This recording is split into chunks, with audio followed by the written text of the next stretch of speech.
देशाचे माजी पंतप्रधान मनमोहन सिंग यांचं निधन. वयाच्या 92व्या वर्षी दिल्लीच्या एम्स रुग्णालयात घेतला अखेरचा श्वास. मनमोहन सिंग यांच्या निधनानंतर 7 दिवसांचा राष्ट्रीय दुखवटा जाहीर. आज केंद्रीय मंत्रिमंडळाची बैठक घेऊन मनमोहन सिंग यांना श्रद्धांजली वाहिली जाणार. माजी पंतप्रधान मनमोहन सिंग यांचं निधन. कर्नाटक सरकारकडून 7 दिवसांचा राष्ट्रीय दुखवटा जाहीर. बेळगावमध्ये असलेले सर्व काँग्रेस नेते दिल्लीत परतले. काँग्रेसचे आज होणारे सर्व कार्यक्रम देखील रद्द. मी एक गुरु आणि मार्गदर्शक गमावला. त्यांची नम्रता आणि अर्थशास्त्राची सखोल जाण यातून राष्ट्राला प्रेरणा मिळाली. राहुल गांधींकडून दुःख व्यक्त. मनमोहन सिंह यांचा प्रामाणिकपणा आमच्यासाठी नेहमीच प्रेरणादायी असेल. त्यांचं व्यक्तित्व खऱ्या अर्थानं समाजवादी, प्रबळ इच्छाशक्ती असलेलं होतं. प्रियंका गांधींची भावनिक पोस्ट. भारताने एक दूरदर्शी राजकारणी, अभेद्य नेता आणि अतुलनीय उंचीचा अर्थतज्ञ गमावला. राष्ट्रनिर्मितीतील त्यांचं अतुलनीय योगदान इतिहासात कायमच कोरलं जाईल. मल्लिकार्जुन खरगेंकडून शोक व्यक्त. भारताने एक मोठा नेता गमावला. देशातील नागरिकांचं जीवन सुधारण्यासाठी मनमोहन सिंग यांनी खूप प्रयत्न केले. मनमोहन सिंग यांच्या निधनानं दुःख झालं. पंतप्रधान मोदींकडून शोक व्यक्त.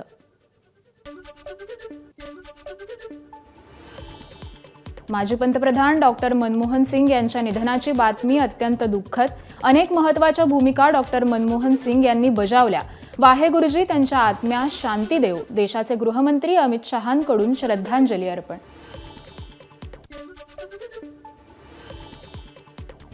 डॉक्टर मनमोहन सिंग यांच्या निधनानं भारताने उत्कृष्ट राजकारणी गमावला. त्यांचा वारसा भारताच्या विकासाच्या वाटचालीत सदैव मार्गदर्शन करेल. उपराष्ट्रपती जगदीप धनखड यांची भावनिक पोस्ट.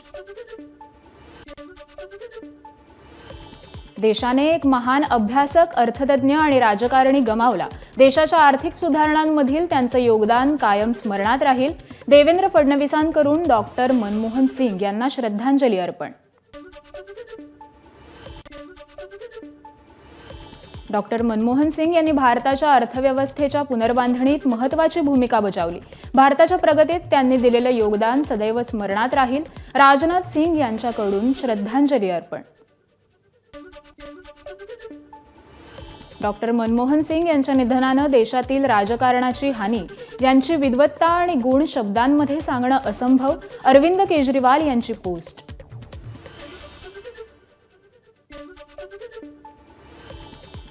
मनमोहन सिंग यांनी देशाला आर्थिक जागतिकीकरण आणि उदारीकरणाच्या मार्गावर नेलं. भारताने जागतिक ख्याती लाभलेले अर्थतज्ञ, संसदपटू आणि विद्वान व्यक्तिमत्व गमावलं. राज्यपाल CP राधाकृष्णन यांची भावनिक पोस्ट. भारताच्या अर्थव्यवस्थेला नवी दिशा देण्याचं कार्य मनमोहन सिंग यांनी केलं.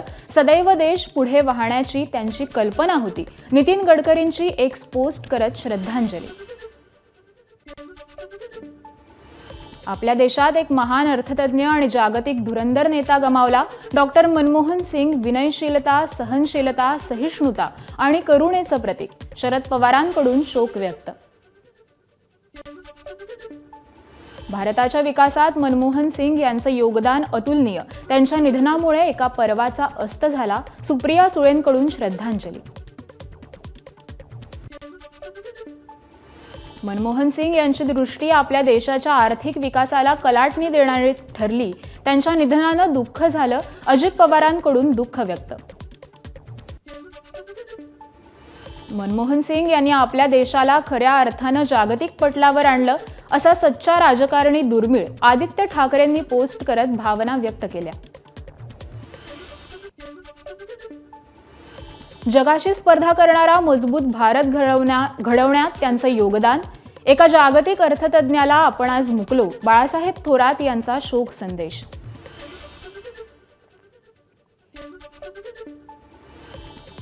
मनमोहन सिंग यांच्या निधनामुळे देशाची अपरिमित हानी झाली.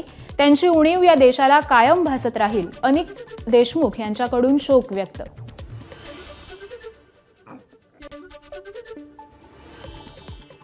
डॉक्टर मनमोहन सिंग यांच्या निधनामुळे खूप दुःख झालं. 1991च्या परिवर्तनवादी सुधारणांमध्ये त्यांच्या निर्णायक भूमिकेचा इतिहास सदैव गौरव करेल. गौतम अदानींकडून दुःख व्यक्त. चित्रपट सृष्टीकडून देखील मनमोहन सिंग यांना श्रद्धांजली अर्पण.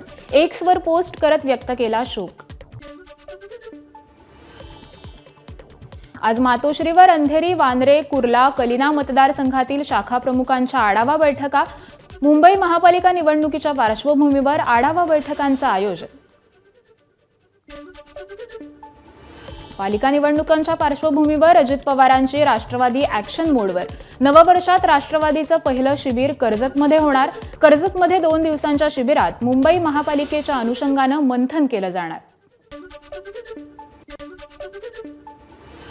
भाजपच्या राष्ट्रीय अध्यक्ष आणि राज्यांच्या अध्यक्षांच्या लवकरच निवडणुका होणार. रावसाहेब दानवेंची माहिती.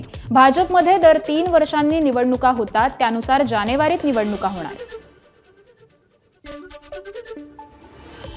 लोकसभा आणि विधानसभेच्या निवडणुकीनंतर महापालिकेच्या महापौर पदावरून दानवे आणि खोतकरांमध्ये वाद. शिवसेनेचा महापौर होणार खोतकरांचं वक्तव्य, तर भाजपचाच महापौर होणार रावसाहेब दानवेंना विश्वास. विशाल गवळीनं 2023 मध्ये एका शाळकरी मुलीवर भर रस्त्यात अतिप्रसंग केला होता. पीडित मुलीच्या आईची एबीपी माझाला धक्कादायक माहिती. पीडित मुलीच्या अंत्ययात्रेदरम्यान नागरिकांनी अडवला रुग्णवाहिकेचा रस्ता. आधी आरोपीला फाशी द्या, नागरिकांची मागणी.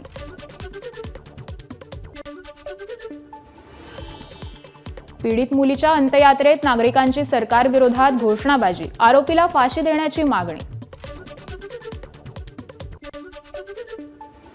कल्याणमध्ये अल्पवयीन मुलीवर अत्याचार करून हत्या. या घटनेचा निषेध करण्यासाठी कल्याण पूर्वेतील नागरिकांकडून कॅन्डल मार्च. कल्याणमधील घटना माणुसकीला काळीमा फासणारी. नराधमाला फाशीचीच शिक्षा होणार. मुलीला वाचवू शकलो नाही याचं दुःख, पण विकृती मोडून काढल्याशिवाय सरकार गप्प बसणार नाही. चित्रा वाघ यांची प्रतिक्रिया.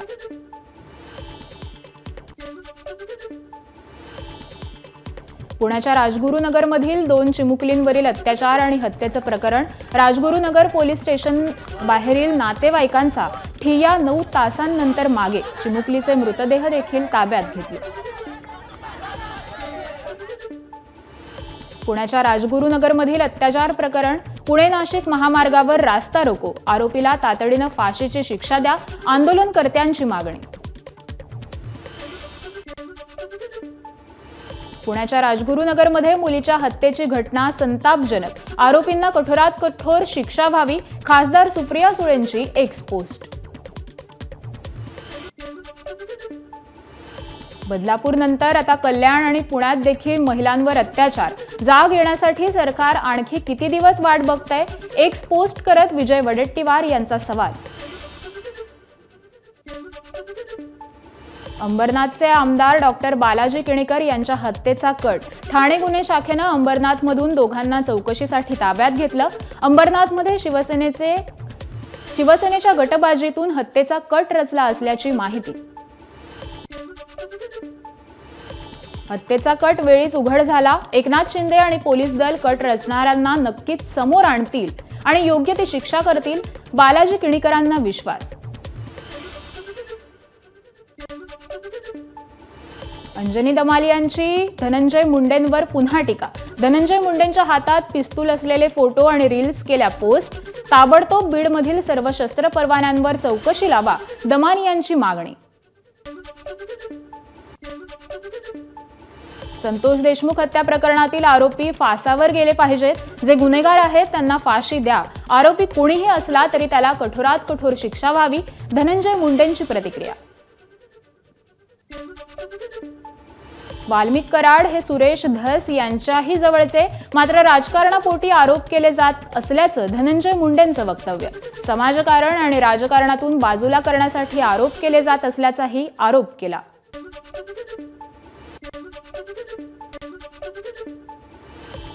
पुण्यातील सतीश वाघ हत्या प्रकरण. आरोपी मोहिनी वाघला 30 डिसेंबरपर्यंत पोलीस कोठडी. वसई पूर्वमधील वाळीव परिसरात कार चालकाने लहान मुलाला चिरडलं. फरार कार चालकाला पोलिसांकडून अटक. 2022ला ठाण्यामध्ये संदीप अडसूळ या बांधकाम व्यावसायिकावर आर्थिक देवघेवीतून गोळीबार या प्रकरणी आतापर्यंत 5 आरोपींना अटक. ठाणे क्राईम ब्रँचकडून अधिक तपास सुरू.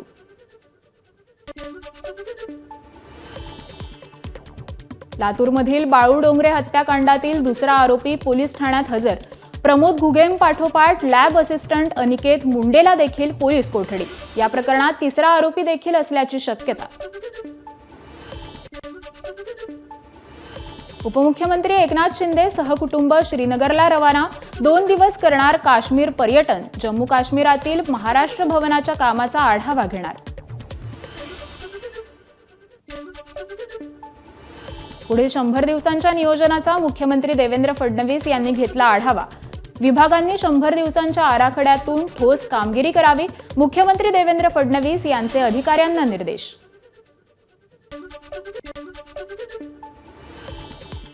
महाराष्ट्र जिल्हा सुशासन निर्देशांक अहवालाचं मुख्यमंत्र्यांच्या हस्ते अनावरण. सुशासनाच्या माध्यमातून राज्याची अर्थव्यवस्था 1 ट्रिलियन करण्याचा मार्ग बळकट होईल, फडणवीसांचा विश्वास. अयोध्येतील हनुमंतगडीचे महंत राजू दास यांनी सह्याद्री अतिथीगृहावर फडणवीसांची भेट घेतली. पुढील वाटचालीसाठी शुभेच्छा देखील दिल्या. यावेळी धनंजय मुंडे देखील उपस्थित होते. किरीट सोमय्या आज मालेगाव दौऱ्यावर. मालेगावातील आणखी एक घोटाळा उघड करणार. सोमय्यांची एक्स पोस्ट करत माहिती. संजय राऊतांनी आपला पक्ष सांभाळावा, त्यांच्यामुळे युती तुटली. आता राऊतांना सांभाळलं नाही तर उद्धव ठाकरे आणि आदित्य ठाकरेंमध्ये भांडणं लावतील, रावसाहेब दानवेंची टीका. सुप्रिया सुळे ईव्हीएम बद्दल जे बोलल्या ते त्यांचं वैयक्तिक मत. पक्ष म्हणून आम्हाला अजूनही वाटतं की ईव्हीएम मध्ये सदोष. जितेंद्र आव्हाडांची प्रतिक्रिया. उशिरा का होईना सुप्रिया सुळेंना शहाणपण सुचलं. सुळेंच्या ईव्हीएम बाबतच्या वक्तव्यानंतर भाजप खासदार अशोक चव्हाणांचा खोचक टोला. रायगडचं पालकमंत्रीपद गोगावलेंकडे असावं अशी कार्यकर्ते, पदाधिकारी आणि महायुतीच्या आमदारांची इच्छा. पालकमंत्री पदासाठी आशावादी असल्याची भरत गोगावलेंची प्रतिक्रिया.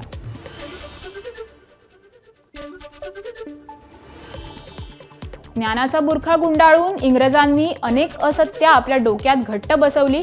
सरसंघचालक मोहन भागवतांचा इंग्रजांच्या इतिहासावर जोरदार हल्लाबोल.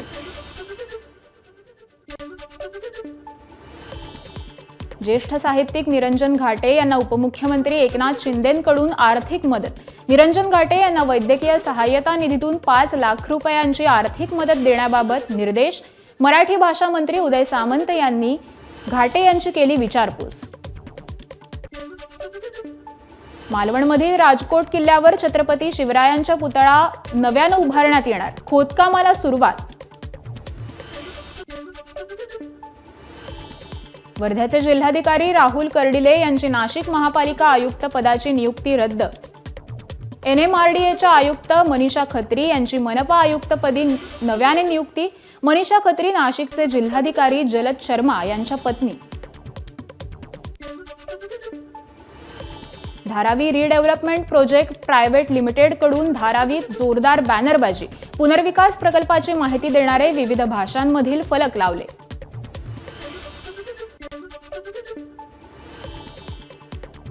मुंबई महापालिकेच्या H पश्चिम वॉर्ड कार्यालयात सहआयुक्त आणि उपआयुक्तांसोबत आशिष शेलारांची बैठक. परिवहन मंत्री प्रताप सरनाईकांकडून पनवेल आणि खोपोली बस स्थानकाची पाहणी. स्वच्छतागृह, सर्वसामान्य प्रवाशांसाठी मूलभूत सुविधा आणि महिला विश्रांती कक्षाचा दर्जा उंचावण्यासाठी संबंधित अधिकाऱ्यांना सूचना दिल्या.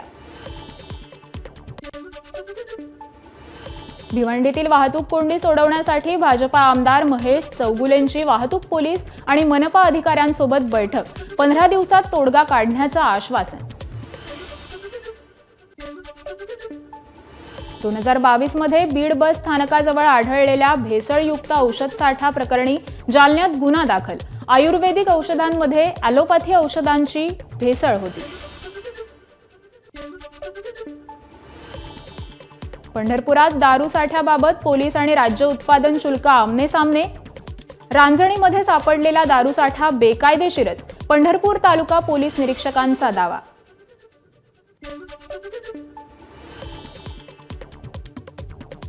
माझं पसंतीचं सिडकोचं घर महानिर्माणगृह योजनेची ऑनलाईन अर्ज नोंदणी मुदतवाढ. 26,000 घरांच्या या महागृहनिर्माण योजनेसाठी 10 जानेवारीपर्यंत अर्ज करता येणार. 88 सायकलपटूंची नाशिक ते अयोध्या सायकल वारी. दररोज 100 ते 150 किलोमीटर सायकल चालवून 1400 किलोमीटरवर अंतर पार केलं.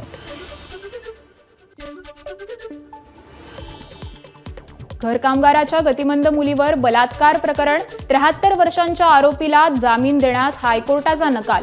2017 मध्ये भालचंद्र म्हात्रे यांना बलात्काराच्या प्रकरणात अटक झाली होती. अकलूज नगर परिषदेच्या स्वच्छता निरीक्षकावर गुन्हा दाखल. बिल काढण्यासाठी मागितली 2 लाखांची लाच.